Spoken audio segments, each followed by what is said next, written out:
nuestros amigos en las barras altas, colegas asambleístas, esta ley permite eficiencia, modernización de las actividades administrativas, pero también yo creo que la importancia deberíamos verla por el lado de se busca un impacto económico en la vida de los ciudadanos, de las empresas, de los gobiernos, pero no será suficiente si es que los funcionarios públicos no son capacitados, motivados, si es que no interiorizan el hecho y si no se sensibilizan para entender que un funcionario público tiene el privilegio de estar en una posición y de recibir un sueldo porque hay ciudadanos que demandan su servicio.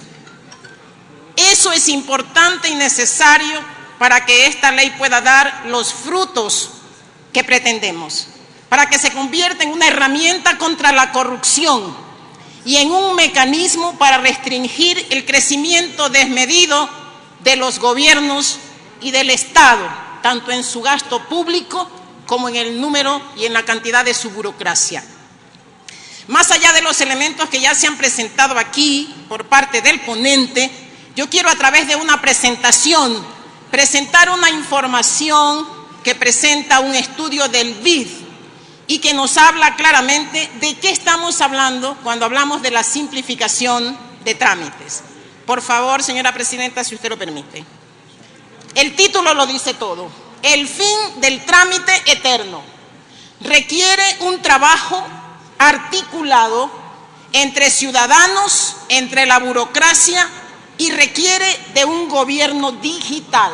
Eso es hablar de modernización.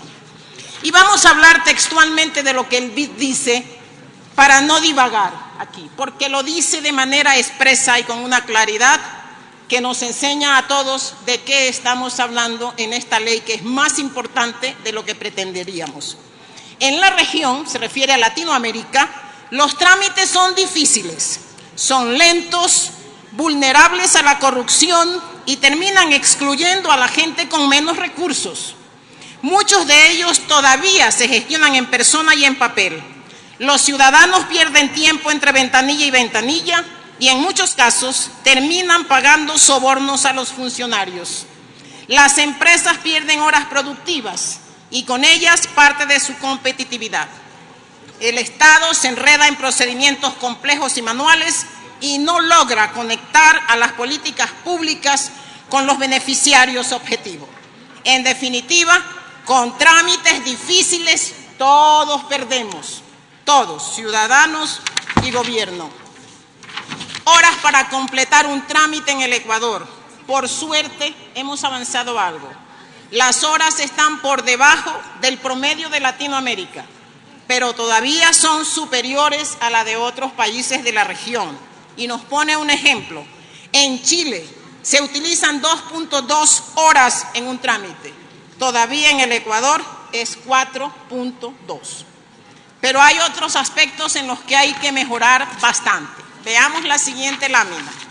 Número de trámites gestionados por el gobierno central, y esto tiene que ver con el tamaño del Estado y de la burocracia, y con las leyes como las que aprobamos aquí, que generan nuevas empresas, nuevas instituciones, nuevas coordinaciones y, por tanto, más y más burocracia, más y más trámites. El Ecuador es el tercer país que más trámites gestiona en la región. Solamente le gana Venezuela y Guatemala. ¿Cuántos trámites gestiona el Ecuador? 4.679 trámites. Mientras que en Brasil se gestionan solo 1.704 trámites de parte del gobierno central. Esto no es correcto porque significa que los ecuatorianos tenemos que hacer demasiados trámites. Uso de canales digitales para hacer los trámites. En el Ecuador apenas hay un 6% del uso de canales digitales para hacer trámites. Un punto por debajo del promedio de América y la mitad del uso en Argentina. Tenemos mucho camino para recorrer. Veamos la siguiente lámina. ¿Por qué usar canales digitales, señores? ¿Por qué tener un gobierno digital? porque el 74% de los procesos digitales son más rápidos, porque son más baratos, porque cuestan entre 1.5 y 5% menos que los trámites presenciales y porque sobre todo son menos vulnerables a la corrupción. Veamos la siguiente lámina. Trámites que se pueden empezar y completar en línea. En el Ecuador solo se pueden empezar el 21.4% de los trámites en línea y completar solo el 10%. El promedio en la Unión Europea es del 80%. Y en Uruguay, así que no estamos hablando de grandes países, en Uruguay se puede empezar ya el 100% de los trámites en línea. Veamos las siguientes conclusiones. ¿Cómo hicieron Estonia, Chile, México y Uruguay para implementar con éxito los trámites digitales? Promovieron un cambio de paradigma que oriente el Estado al ciudadano.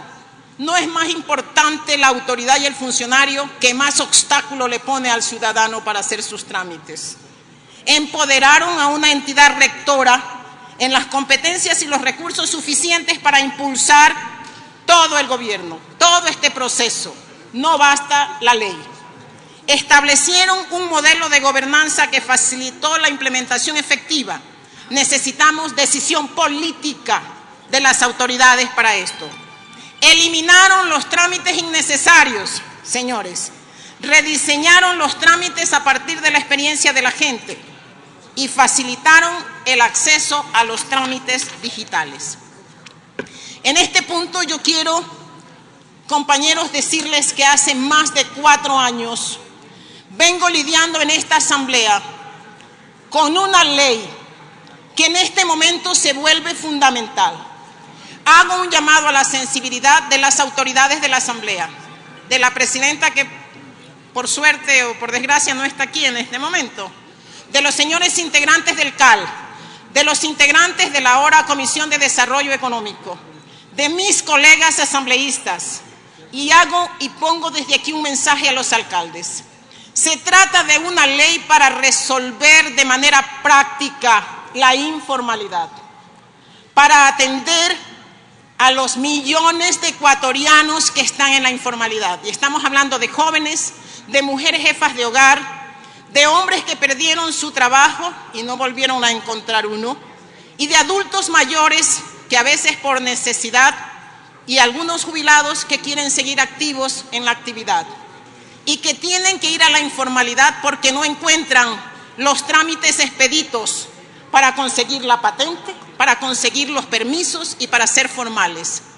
Esta ley de apoyo al pequeño emprendedor, al microemprendedor, herramienta para luchar de manera práctica contra la informalidad o para favorecer a los ecuatorianos el ingreso al mercado formal, para no ser víctimas del chulquero. Nació del interés de las personas en Guayaquil, en Quito, en Esmeraldas, en varias ciudades del país, que me pidieron presentar esa ley, que se presentaron en la Comisión de Desarrollo Económico en el 2014, que lloraron explicando lo que significa ser un informal. Un informal no es un delincuente, es un ecuatoriano que trabaja en condiciones precarias, que trabaja de sol a sol, bajo la lluvia, sin protección del Estado, que cuando está enfermo no tiene recursos para ir donde un médico. Eso es un informal. Esa ley duerme. Esa ley fue decidida para el archivo en la Comisión de Desarrollo Económico en el periodo anterior, de manera inhumana y de manera insensible. Hay que decirles a los alcaldes que apoyen un proyecto como este, porque la informalidad no se combate a toletazos, señores. Los informales no necesitan puñete. Los informales son ecuatorianos que necesitan respeto y apoyo. No se combate la informalidad, señores alcaldes, persiguiendo con la policía a los ecuatorianos que quieren llevar un pan a la mesa de sus hijos. No se combate a golpes. No se combate quitándoles de manera inconstitucional sus utensilios y sus productos. Se combate apoyándolos. Así que hago el llamado a esta asamblea para trabajar por cuestiones prácticas, para atender a esos ecuatorianos, jóvenes, mujeres, adultos y adultos mayores que están esperando un trámite y cero costos para empezar su pequeño negocio.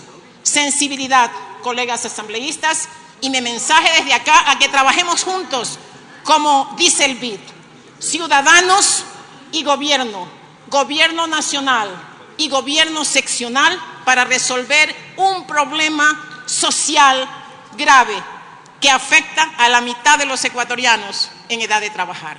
Mi llamado formal, colegas asambleístas, a rescatar este proyecto y esta herramienta para apoyar a nuestros ecuatorianos emprendedores, a nuestros emprendedores urbanos. Muchísimas gracias.